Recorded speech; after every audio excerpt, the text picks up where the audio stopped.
Our country is in the middle of a mental health crisis, and how cities are equipped to handle these emergencies is a question that's widespread.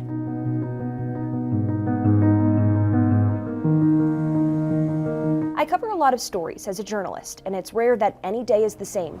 But in our city, stories of substance abuse and homelessness are often connected to mental health. Just last year, the San Antonio Police Department said more than 32,000 mental health calls came into 911, and the number of these calls has been on the rise since at least 2019.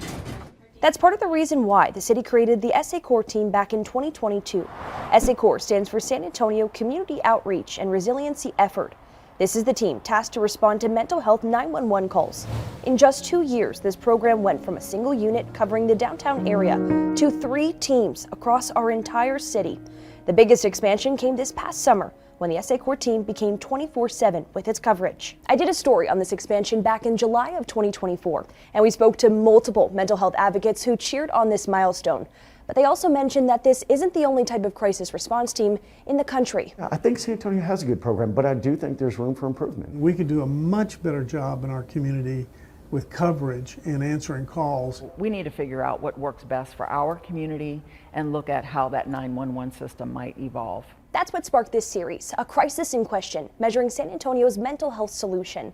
In this series, we'll talk to you about the different types of crisis response teams and show you where San Antonio stacks up.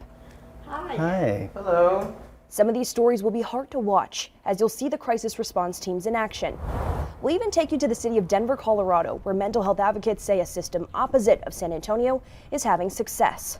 The larger conversation that we're having here is how San Antonio's system can grow when it comes to crisis response for mental health calls. So I want to thank you for joining us in this conversation that we're having here at KSAT 12 News.